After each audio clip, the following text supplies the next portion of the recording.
welcome to Empower. I'm glad that you're together with us, and I believe that God has given you a beautiful week, and we are grateful to God.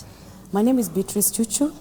This is a program that focuses on people and workplace or marketplace, and we are keen to become the people that God purposed us to be, and we'll continue saying that because God did not just place us on earth just to live and go, but also to accomplish a certain purpose or an assignment on earth. And last week we started a program that we're discussing about diligence, and that is what we are continuing with today. As you note, we never finished, so we are still going on, and my guest is back with us. I invite her to say hello to us. Yeah. Good evening, viewers. I'm glad to be back for this week, and I'm sure we will have a good time. As iron sharpens iron, so does one man to another. So by the end of it all, we'll be much better than we are.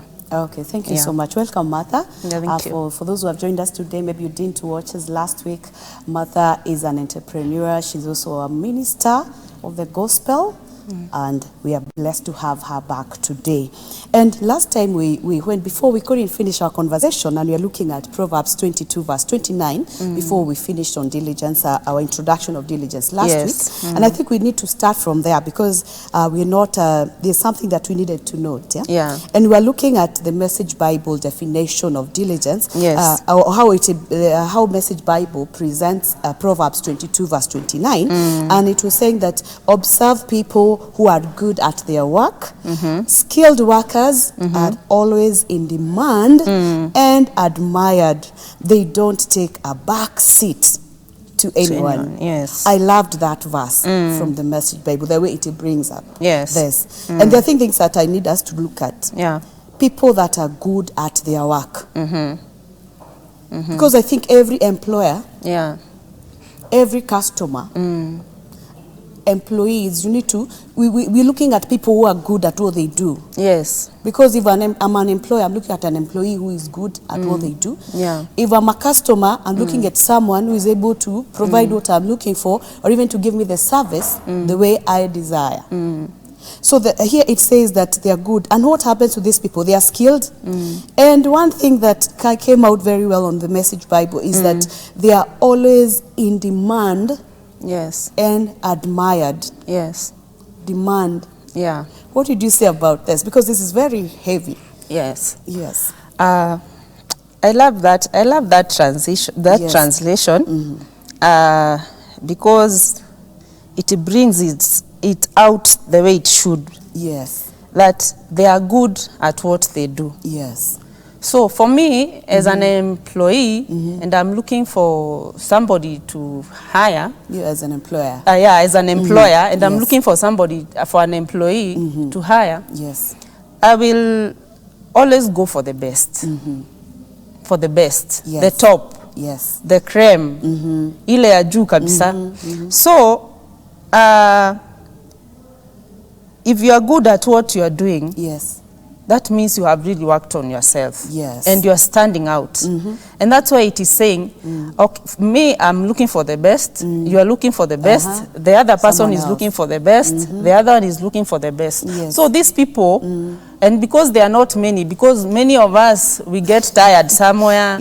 We get comfortable. We don't want to persevere. We don't want to persevere. We don't want to the pain of getting the skills and all that. So here, the people who are here on top, they are few. And that's why the demand is, their demand is high, because they are few. That's true. That means if I work on myself and I equip myself, I get this skill, I get this experience. I persevere the process.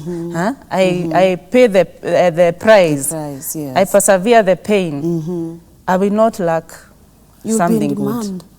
I'll be in demand for you. That's why you find, maybe I can give an example of our media houses. You will find somebody who is doing very well is always poached. One day you'll find them in this media house, tomorrow you find them in the other media house, and the others who are in the same career, but they will stay in one place for so long simply because they have not they have not become the best.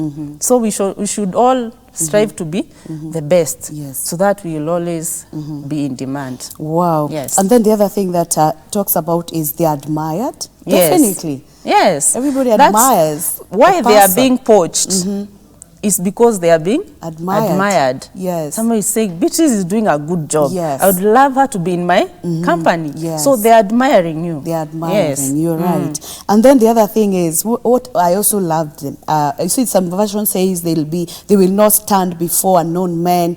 They will not stand before obscure men. Yeah. They will not, they will, like that. But this one puts it like, they don't take a back seat. Yes. To anyone. Yes. It's very interesting. Yeah. It means diligence. Sometimes it's not even you to push the way. No. But in the midst of the crowd, yes, you'll be picked. Yes. Simply because you have worked. Like we were saying the other day, this diligence, the end result will be excellence. Yes. So it doesn't matter if the applications are so many, they've come in their thousands, yours will stand out. Yes. And that's what it means. You cannot sit there behind. Backseat to anyone. Yeah. Wow. The other thing that also impressed me on NIV, NIV says that, do you see someone skilled in their work? They will serve before kings. They will not serve before officials of low rank. Yes. That is quite interesting. And I think what you're getting from all this, before we move to the next step, is that being diligent, you shine. Yeah. I remember a program we had, and my guest was presenting to us that we have to agree to go through the process so that we can shine and be in the marketplace as the light. If you go through that process and you stand out, you're on demand, you're admired, you are skilled, you're experienced, you realize that the opportunities will open their ways for you. Yeah. You won't fight so much. Others will be looking for opportunities. Yes. But for you, opportunities are looking for you. Yes. Simply because, just like you have said, the best gold is put in the hottest fire so that can come out shining. Yes. That is very true. And I think it's very, very important. And sometimes I think what comes to my mind as we discuss this is sometimes we go through, or some of us are complaining so much where we are. Maybe I'm complaining I'm never promoted. People are coming and leaving me. But I think it's good for me to ask myself, am I skillful? Am I having the right experience? Am I hardworking? Am I good at what I do? Am I, all these questions that the Bible brings up. And then after that, I can be able to present my case. Because sometimes I lack all this, that means I cannot be picked. It's true. I cannot be given an opportunity. And sometimes we are also complaining of where we are. I'm complaining of my boss. I'm complaining of my colleagues. I'm complaining of everything. And that process, that very not soothing environment, that harsh boss, maybe it's the fire that is supposed to refine me. So if we really want to get to the top, we have to shed the complaining and we just go through it. Wow. Maybe before I go to the next bit that I want us to discuss, I would ask you maybe, what are the three important things that come to us, or why is diligence important? If someone would ask that, because I know we've mentioned it as we continue, but maybe in 3 words or 3 sentences, 3 things that, why is it important? Why should I pursue it as a person, as an employee, as a business person? Can I just run my business as usual and just, as long as I'm making what I'm making, I'm fine? No, we have to pursue diligence so that we can get the best, like we have just said. If we don't, if we are not diligent enough, we will not get the best. We also have to pursue diligence. Remember we said when we are diligent, we plan our work well. So we are going to, when we plan well, we'll save on time. And we will be able to achieve much more. So we employ diligence to help us save on time, get to the goal, and you also have to apply perseverance. You're right. Yes. And I think also the other thing I would add on that, from maybe the Bible also, when we read those verses that talk about diligence, is that someone who is diligent also takes charge and they are in control. Yes. If you read Proverbs 12 verse 24, it says, diligent hands will rule, but laziness ends in slave labor. Yes. So that tells us we're going also to take charge and even to be in control. The other thing is diligent people prosper. Yes. If you read Proverbs 14:23, what it says is that all hard work brings profit. Yes. But mere talk leads only to poverty. True. That means someone has really to put the effort, we say, that painstaking effort, you know, so that you can be able to get results and get profit. Even for business people, even for employees, you want to excel, then that means that. And also maybe to add that, the last one I would want to add on that is that diligent people also achieve their desires. Yes. If you read Proverbs 13 verse 4, it says that the sluggard craves and gets nothing. Yes. But the desires of the diligent are fully satisfied. And I think looking at this, there are so many benefits that comes in if you're going to be diligent people. Yes, yes. Yes. I'm also reminded of another proverb that says, you sluggard, go and watch Actually, I want to read the that ants. for us. Yes. You go and watch the ants. How and those little creatures are so organized. I was watching a documentary the other day whereby they were showing now the colony of the ants. The ants, yes. They have the storehouse, they have the ones who are cleaning the queen, feeding the young ones, and it's a very small animal. Yes. So if we want profit, like you have said, we have to be diligent. You're right. If we desire to be on top, we have to be diligent.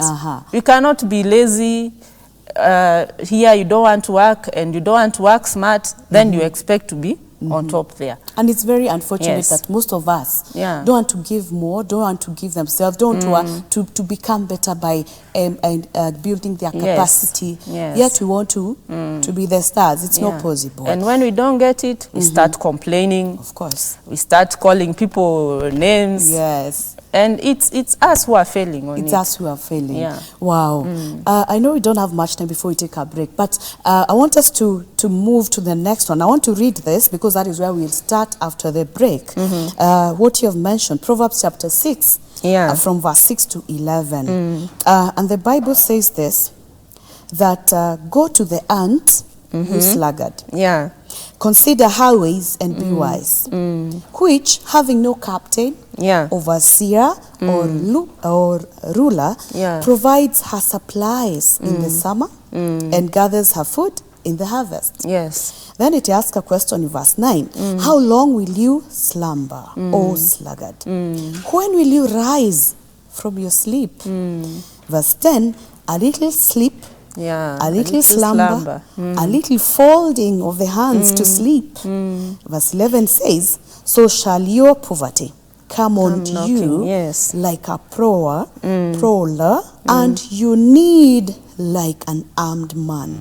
Very strong words. And that is how we are going to come back to start from as we take a short break. Because it's such a beautiful text to read, and I think that is where we'll get our second part from. So we are taking a short break. Thank you so much for being part of this program as we look on diligence. We are taking a very short break. We'll be right back. My name is Beatrice Chuchu.